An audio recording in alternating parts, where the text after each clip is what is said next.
we'll call the meeting to order and ask the clerk to call the roll. Mayor Baldwin, Here. Mayor Pro Tem Thomas, Here. Councilman Collins, Councilman Coyne, Here. Councilwoman McCumbee, Here. Councilman Skidmore, Here. Councilwoman Wober. Here. Mayor, you have a quorum. Thank you. Okay, I'll need a motion to move into discussion regarding conservation, residential, and estate residential zoning districts. Motion. There's a motion, a second. All in favor, say aye. Aye. Okay, I guess staff's going to present something? Yes, sir. Back in the fall of last year, we proposed two new zoning districts that we don't have in our ordinance now, one being the conservation residential and then one being the R1E or estate lot. And these would be two specialty districts that would respond to some of the zoning and residential development patterns that council has expressed a desire to accommodate in certain parts of the town. It's important to note at this time, these districts would exist only in the zoning ordinance text itself. Nobody's land is being proposed for rezoning at this time. So once you establish these districts and put them in the ordinance, then somebody can come to city council and request that the zoning district, either one of those, be applied to their property. So it's not changing anyone's zoning at this time. So I just wanted to make sure that that was understood. With that said, I'm going to turn it over to Suzanne to talk about the R1E, the estate lot district, and then I'll follow up with the conservation residential.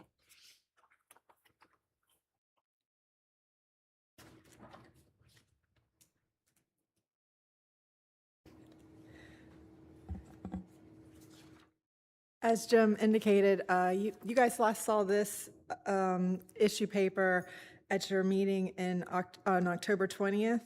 And some of you are new, so you didn't see it then, but you probably participated in the discussion. So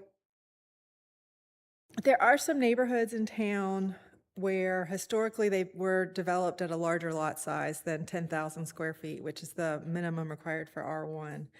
So some of the discussion about the R1E comes from those areas. Some of the discussion comes from the Little River Neck Road area where there are constraints on the infrastructure. And the staff kind of created this district to respond to council's desires and to talk about it. The uses for R1E are the exact same as R1, single-family homes, excluding mobile homes, neighborhood and community parks without night lighting, publicly owned recreation facilities, churches, places of worship, accessory uses, home occupations, and signs as permitted by Article 3. But those are the exact same uses as allowed in R1. And then this table compares the development standards for R1E versus R1 as it's R1E as it's currently proposed. So the green, the churches and other permitted uses, those standards are the same as what's in the R1 district. And the red text calls out really what's different from R1. So R1E single family, the minimum lot area is 14,000 square feet, so that's 4,000 more than the 10,000 for R1. The minimum lot width is 100 feet, so a little bit bigger than the 80 feet in R1. And then there's an actual maximum height called out for detached garages with rooms above.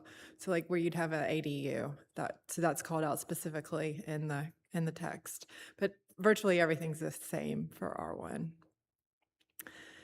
And then Tillman Estates is one of the places I think we've heard residents there concerned with some of the older homes there being redeveloped. The lots are very large, so I know there's one that was subdivided into 3 lots that was just a regular house, and it's been redeveloped. And so I think that's one opportunity for use of the R1E that currently exists. Of course, the other opportunities would be out on Little River Neck Road. But then I'll turn it over to Jim for the CR. Before we move on to conservation residential, was there any questions or comments on the R1E? Yeah, I have one. On the side setbacks, Mm-hmm. would it not make, I mean, because we've gone from 80-foot frontage to 100-foot frontage, then would it not make sense to put, especially in a scenario where you have an ADU or the potential to build one, would it not make some sense to widen that side setback? We could. You can certainly do that. Maybe add 5 feet to the R1. You know, somewhere along there, you know, just kind of thinking off the top of my head is that if you were to have an ADU or you wanted a rear-loaded garage or a lot of those kind of scenarios where you'd want access to the back, that it would make sense that you'd probably have maybe a 10-foot wide driveway going back Right. through there, plus or minus, and then, you know, landscaping that would provide you with some opportunity for landscaping on the home side and on the neighboring side. Yeah, we could certainly do that. Would you, I was just thinking kind of out loud here, would you also entertain an option where if they increased it on one side, they could keep it smaller on the other, or? I think might be worth looking at. I mean, because I think that if you're driving by a parcel that's 100-foot wide, I'm just trying to think, you know, proportionally how something would set up on the lot. And I mean, and you know, there will be somebody who wants to build an 80-foot wide house. Yeah. So I'm just a thought.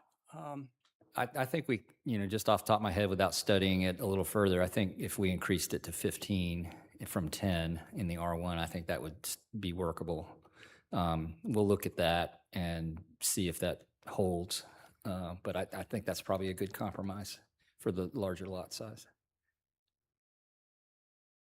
Okay. Any other questions on R1E? On the existing subdivisions or subdivisions that have been master planned, and Tillman is a great example. It was master planned, it was laid out. And the lots are usually larger than even our R1s are required. Would it not be just simpler not to allow subdivision of existing lots and subdivisions that are 25 or 50 years old? I'm thinking about the property right adjacent to the surf club. I know everybody's concerned about that one. That might be why this is coming up. That was master planned and laid out. And why not just follow the master plan as the original developer intended? So help me understand more of what you want, an exemption for an older. Not an exemption. It's just that's what it is. That's what it was master planned. That's what was approved 70 years ago. And just because our R1 now states that it can be 10,000 square feet, that you're going to go in there and subdivide these lots as the houses get torn down, and all these homeowners that have bought there because they're large lots. And we should preserve that. Oh, I see. Yeah. Protect the dynamic of the neighborhood. Right. The integrity of it. So this ordinance was intended partially to address that, to make it a little easier to achieve lot sizes that are similar to what you have in Tillman now. You know, without coming up with another district that, or I guess you could probably do an overlay to answer your question. You could probably establish an overlay for that area and prohibit or require a larger lot size. So that's one alternative you can do to geographically target that area. I'm thinking an overlay is probably what Hank's wanting to do is protect that area. Right. And I think that's why where you're mentioning an overlay, that would probably be the tool we would want to use to help. Because as that has happened and a house got tore down, I got a few phone calls from people that lived in for the reason you moved to the Tillman area that were pretty upset about it. Okay. And it's in the master deed or something, you're not supposed to subdivide lots in.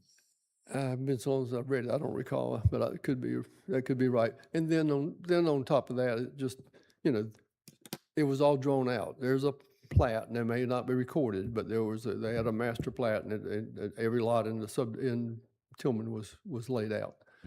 And I'd like to see us follow that. If we can't follow it, or we don't have teeth to be able to follow that, then this would be a good Band-Aid to rectify that. Or we adopt a policy, probably should do both. So first of all, adopt a policy that lots and subdivisions that are master planned, that we cannot subdivide them. Because if I buy a lot over here and I plan on this is my neighborhood, and all of a sudden it starts getting redeveloped because people are the law allows me now to go down to a 10,000 square foot, where right now I got a 35,000 square foot lot, and I can get 3 lots out of it. That's not right. Yeah, I understand your point, but I'm thinking, what if there's a scenario where you had a master plan neighborhood like that, and let's say the average in the neighborhood was 15,000 square feet, just hypothetically, but you, back in the day, you had somebody that wanted a double lot. And so now they've got a 30,000 square feet, and it's kind of a statistical outlier in a neighborhood with a lot of 15,000 square foot lots. Are you going to say you can't subdivide because you're locked into that size that you had from day one? Is that, Yes. Now, just like in Cherry Grove, if you go down on 21st Avenue with the family that had the 2 lots, they had recombined and built a house on it. That was 45 years ago. They wanted to re-subdivide it, and we said, no, you can't re-subdivide it back to what it originally was. There were 50 by 100. I don't forgot the family that owned the lot. In fact, we just subdivided that parcel back to the original Charlie Nixon plan 18 months ago. I mean, that's okay. They combined 2 lots, two lots in an established subdivision, make it 1 lot now, that's okay. If 10 years later, they want to go back and re-subdivide that back to the original, that should be okay. yeah. But not take an original subdivision and then come back and try to downsize it when that's what everybody bought into. I see what you're saying, yeah. I think that's a fairly complicated, I don't want to give you an off-the-cuff answer to that. We'd have to study that a little bit, because I can think of some tendrils that involving, what constitutes a legit master plan. Is it something does it need to have been recorded, or is it just something that's of record, that we have in a file somewhere? How far back in time should we go for those? I think we just need to think that through a little bit. And I think the appropriate tool to get at the issue you're talking about is an overlay for those neighborhoods. Okay. Well, if So the answer is yes, we can do what you suggested. It's probably not going to be with these 2 tools that we're discussing today. We'll need a 3rd tool for that, but it can be done. Okay. Okay. Any other questions on R1E? Okay. So I'll talk about conservation residential. In the 2018 comp plan, we had let me turn to that section here. The comp plan mentioned that especially along areas along Little River Neck Road and other environmentally sensitive places, that we envisioned a conservation community zoning district, and some of the appropriate zoning districts for this category of land use included conservation community. And we never did create the actual zoning district tool to enable that concept to be achieved. And so this is why we're now addressing it with a conservation residential zoning district. And so the idea, actually, let me go back.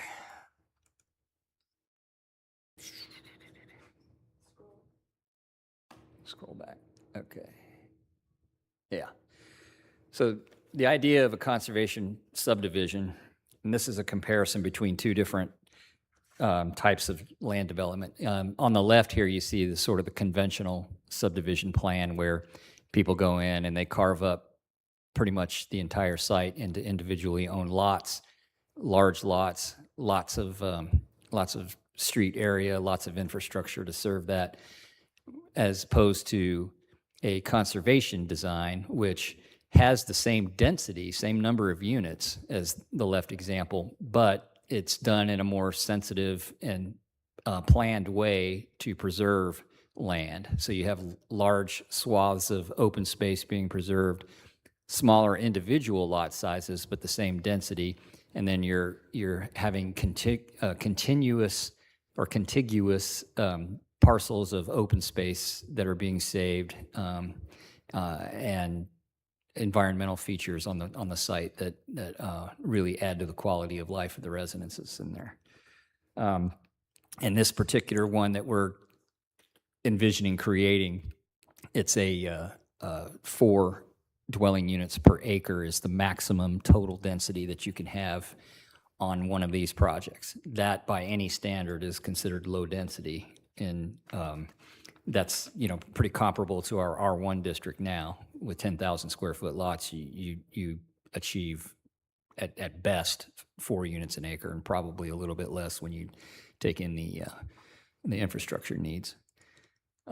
So again, comparing the two, a conservation design would preserve open space in more contiguous ways, so that you preserve the qualities and the benefits of that open space, instead of cutting it up into functionally obsolete sections. And then you have here much less infrastructure, but again, same number of dwelling units.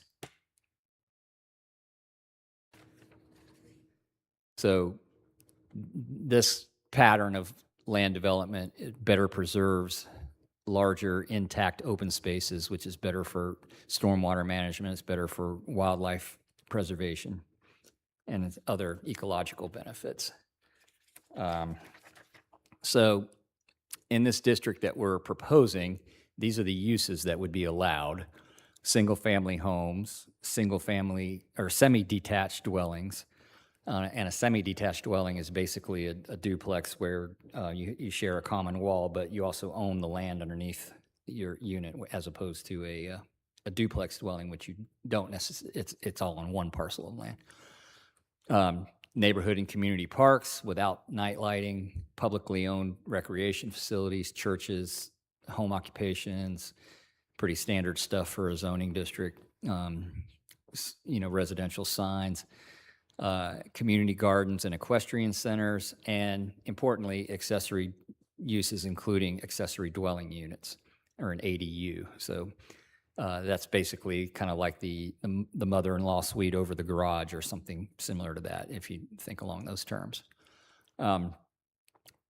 So an accessory dwelling unit would only be permitted on single-family lots within a conservation design district. They have to be at least 15 feet away from the home. They have to provide one parking space for that accessory dwelling unit.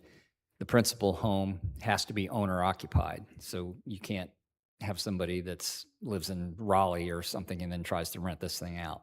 The idea is for these not to turn into short-term rentals. The accessory dwelling unit has to be architecturally compatible with the home, and it would be permitted in rear and side yards or front yard on waterfront lots that are abutting marshes and rivers in the waterway. To qualify for an accessory dwelling unit, you have to have a 6,500 square foot lot minimum. And each one of these accessory dwelling units would count as half a dwelling unit when you're calculating your overall project density. And that is to encourage their use, because these things provide housing opportunities for aging parents or college students that you might have living at home with you. But the important thing is the main house is owner occupied, so that you've got somebody that's on vigil with those. And you would not be able to rent them for periods shorter than 30 days. So that would stop them from becoming short-term rentals.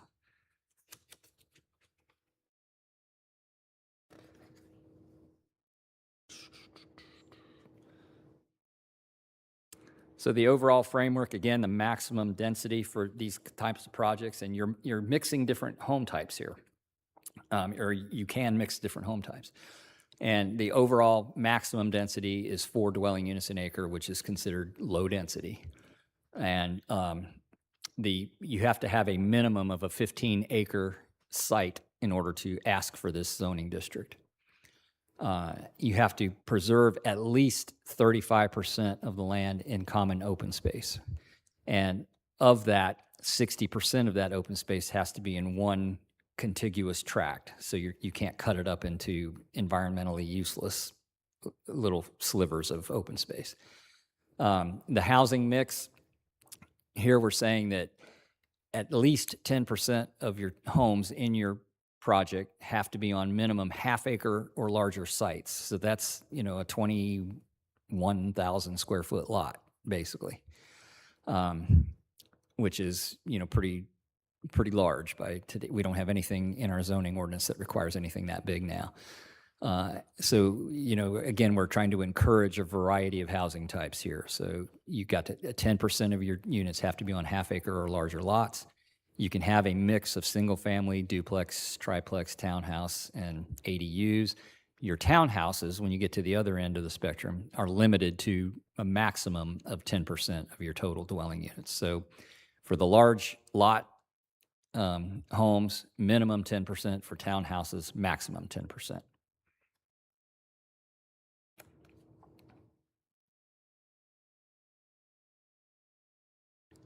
Your wetlands on the site have to be preserved except where necessary to cross them for roads and infrastructure.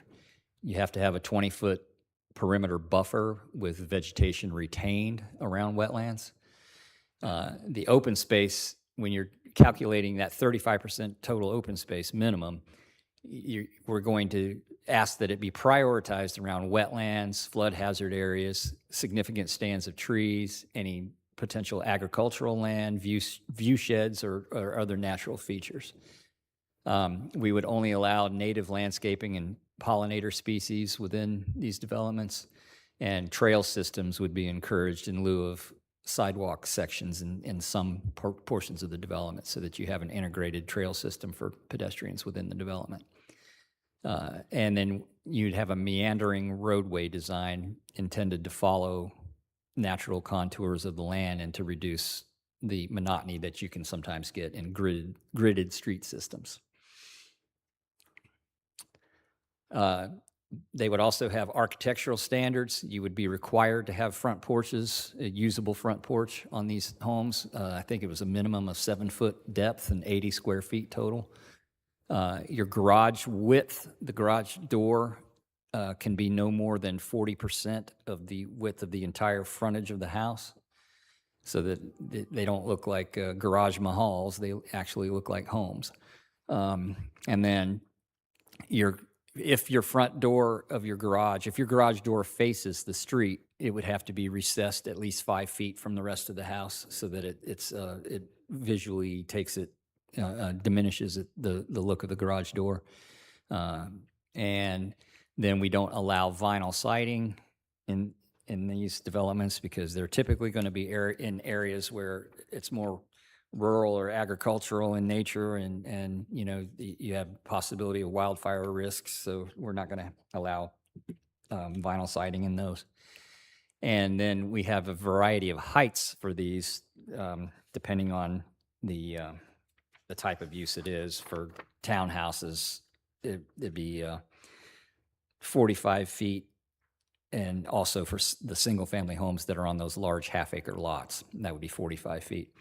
Accessory dwelling units are 25 feet, as are detached garages or barns. And other accessory buildings such as sheds or carports or storage buildings, 15 feet, which is what we have now in the ordinance. And then any other structure not listed is limited at 35 feet in height. So another thing that open space, when, a lot of times when we get new developments, they plat these things in phases, but the open space in this particular case would have to be platted in phase 1, so that we know exactly where it's going to be, and so we can check and make sure that it's a sensible arrangement of the open space that preserves the maximum environmental benefits. And that open space can never later be subdivided or developed. And then HOA maintenance responsibility is required for the open space. And any amenities that are proposed would have to be constructed before the final build-out of the subdivision. This is a very specialized zoning district. It's, you're not going to see a million of these, because right out of the gate, you got to have a minimum 15-acre parcel size to even qualify for that zoning district. And then you're going to have developers who are not going to either understand or not want to, it's not part of their marketing to offer a variety of housing types. So it's going to take a specialized developer that's going to want to ask for this.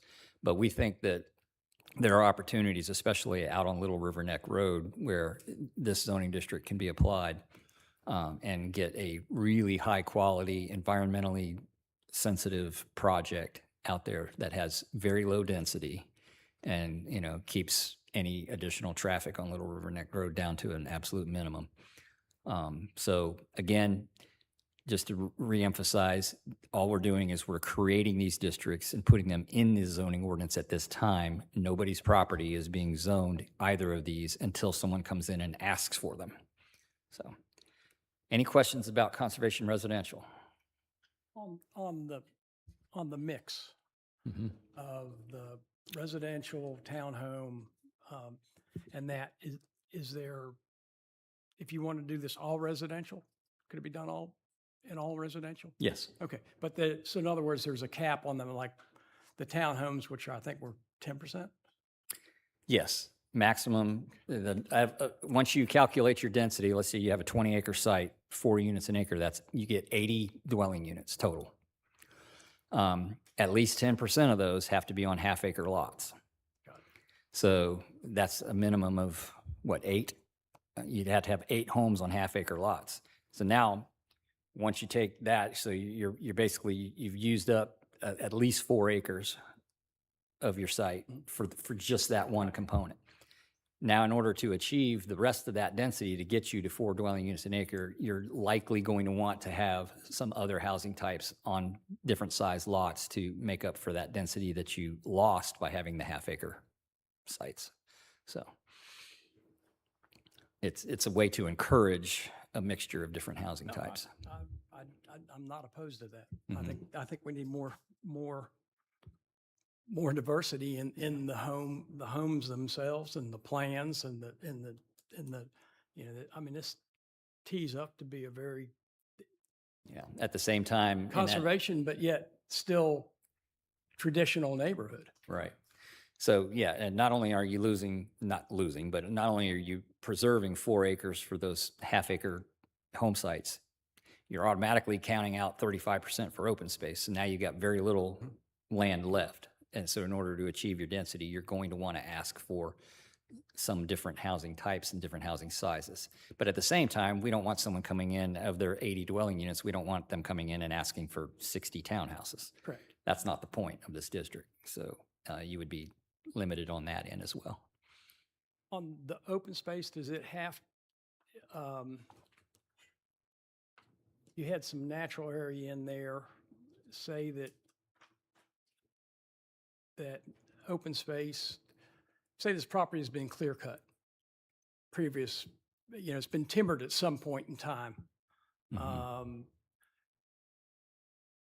Would there need to be modifications to that part of it, or just kept natural, or re-groomed, or I'm just trying to figure out what you. Yeah, the ordinance would not make them go in and plant trees where there aren't any now, except, you know, for wherever there might be the buffer requirement. I think you had, the 20-foot buffer. There may be some opportunities to plant some stuff in there, or on sections where they have street trees and sidewalks. But it's not intended to make somebody go replant previously clear-cut site. Recreate a Right. small forest or wetlands area. Right. So leaning off that, I have a few questions. One, I know we had discussions about trying to prevent developers from coming in and mass grading a property, and I didn't see anything. Is there anything in this zoning district that would prevent them from, because that just seems to be the trend nowadays. They come down and they clear cut every tree that's on that piece of property. Yeah, now this particular district doesn't address that issue, but it is addressed, and especially with our effort from a few months ago where we adopted the sketch plan requirements in the land development regulations. They have to go to the planning commission and identify, they have to do a sketch plan that shows how they want to lay out their project, and they have to identify trees in areas that the planning commission has the right to make them, preserve trees and to save significant features before they go to the formal application of subdivision process. Now, does that process come in front of council after it goes to the planning commission?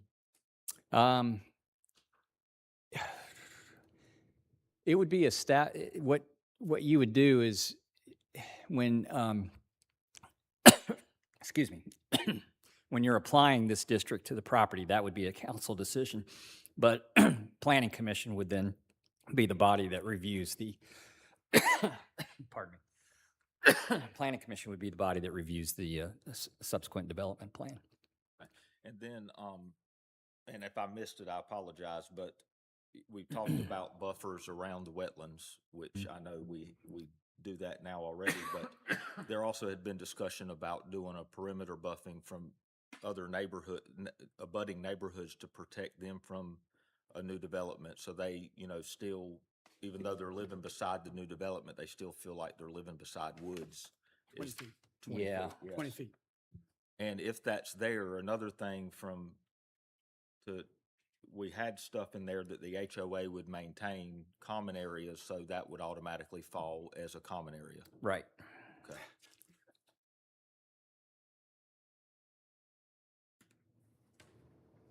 Yeah, we have a project buffer of 20-foot minimum around the perimeter.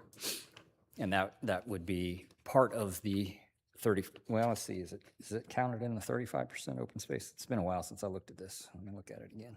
It is.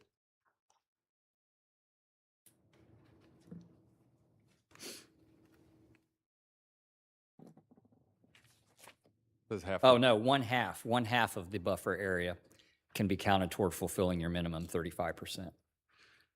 You'd still have to have the 20-foot perimeter buffer, but you only get to count half of that area as filling your 35% minimum open space.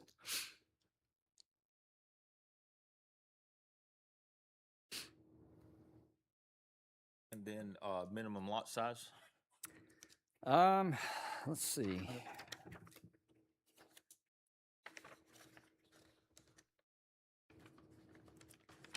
Of course, we talked about the half-acre lots. You mentioned For other 6,500. single-family homes, the minimum lot size is 5,500 square feet, or if they're going to also propose an ADU, then 6,500 square feet. And if they want to do a duplex, it's a minimum 7,000 square foot. If they want to do a triplex, 8,000 square feet. And then there's a different formula for calculating land area for townhouses. Now, bear in mind, this is being a new district and applying this for the very first time. We may find that the development community comes to us and says, this section doesn't really work and here's why, or we'd like you to consider adding this or tweaking that. So it's very likely that we will bring one or two amendments of this to you as we start working with it. But right now, this is our best attempt at contemplating how this might work and achieve the goals that are intended by council. So, but like anything new and pretty significant like this, it's likely that there will be one or two amendments that are brought to you at some point. So to make sure I'm wrapping my head around this right, because I kind of had more of a vision of larger lot sizes, but whether you have 10,000 square foot lot sizes or, and I'm just saying this, 2,000 square foot lot sizes, you're still restricted on how many homes can be on an acre. Right. Well, on the site, yeah. So if you have a 20-acre site, no matter what portion, so you got 80 units to work with on a 20-acre site. So now you take 35%, so now you're down to 13,000 square feet. I'm sorry, wait a minute. 13 acres. If you take the 35% of, is that right? Am I doing my math right? 20 acre, yeah, 35, 20 acres. Hang on a second. You got to Calculator. should know better than try to do math in my head.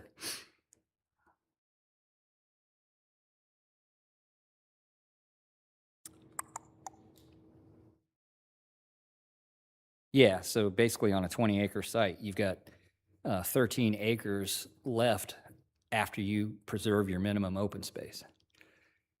So of that 13 acres, you've got to squeeze 8 half-acre lots in that 13 acres. And then, so that's where they're going to come in with some other housing types to try to get back up to that 4 units an acre that they're allowed to have. So the focus here is preserving the green space is what. Preserving green space, requiring some very, very large lot development to give it a more rural feel to the development. And then allowing a scattering of other types of residential uses to make up for the rest of the density. Kind of the good, better, and best scenario. Yeah. So Jim, we're proposing this and we're having it as an option, but how are we going to entice builders to want to go with this option opposed to going in and clear cutting? And just, Yeah. since it's not mandatory on this road. Well, you've got land out on Little River Neck Road that's not in the city. And if someone comes in and asks for annexation, it's entirely up to council to decide what zoning district to give that land. And it may be a scenario where you say, we'd love to welcome you into the city. You've got a 30-acre parcel out there, but it is our view that the best zoning district for this is conservation residential. And if you don't want that, then we don't have to annex you. Jim, why did you pick a minimum of 15 acres to qualify for this? It's a situation where you're never going to achieve any kind of economically viable density if you don't have, after you have the 35% open space minimum and those large half-acre lots, you would never achieve economically viable density if you didn't have enough additional land to provide some of the other housing types. Because what he's saying is, essentially, you have to buy a 20-acre plot to get 13 acres of buildable space, and then then you also you've got roads, and you've got right of ways, and you've got amenities, so it funnels it down. I had kind of the same thought at first, but as you get smaller, it's going to be hard. Well, for one, you're not going to have much of a project unless somebody was to do some or estate kind of things and if I had to guess, I would say that probably if and when we ever do a tweak or an amendment to this, that will probably be one of the first things that gets amended, because I'm not sure that even 15 acres is enough. It may need to be bigger. Okay.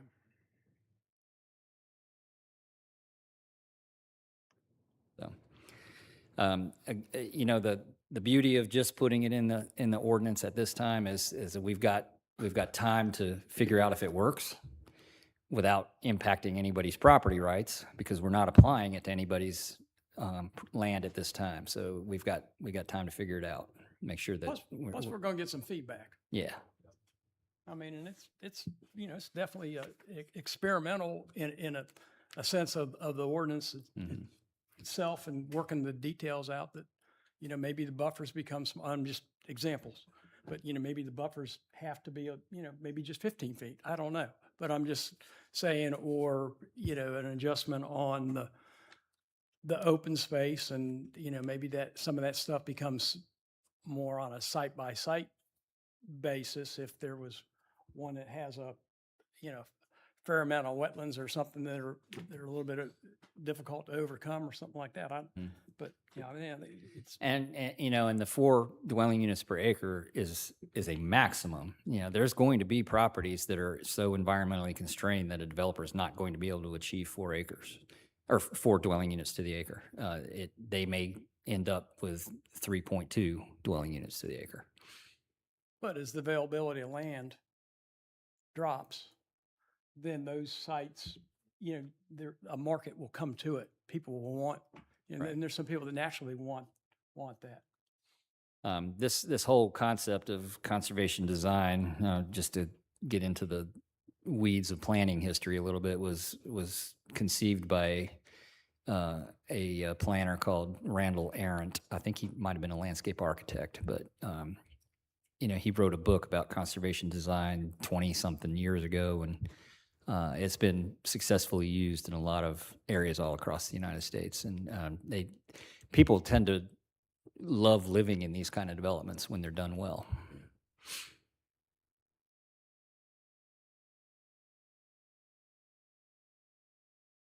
So we, basically, we passed this on first reading, correct?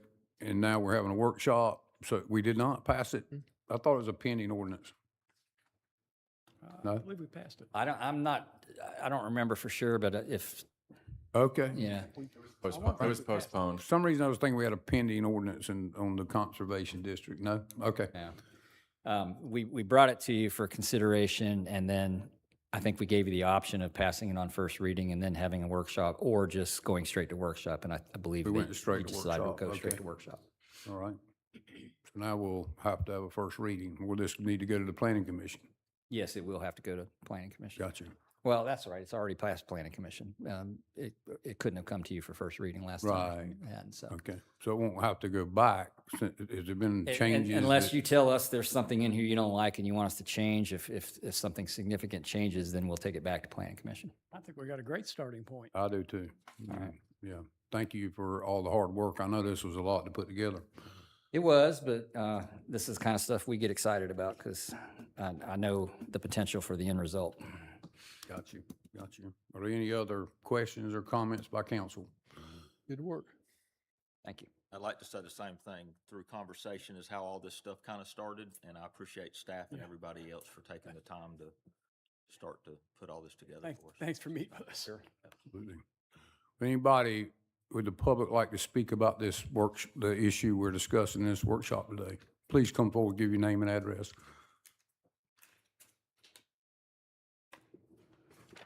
I'm Dana Brown. I live at 2314 Vera Way in Longs right now. Real quick, on the buffer between the two subdivisions we were just talking about, I think is 20 feet. You guys, he said it would be maintained by the subdivision's HOA. Which HOA? If it's a buffer between the two, are they supposed to split it? Or that kind of wasn't real clear to me how do they determine who's going to maintain that? And then on the tree clearing, so right now, what I have noticed is that when the Planning Commission and you guys approve a general development plan and you specify X amount of trees have to be saved, I have repeatedly seen the developers come back through the BZA and ask for a variance to backdoor you guys and undercut all the work that you did and the Planning Commission did.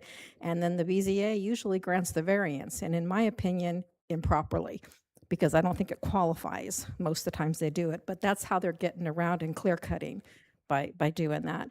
And then the last thing is the ADUs was a little confusing for me. I just was wondering, is that under the current zoning classifications or under this new proposed one? And that was it. Okay. Thank you.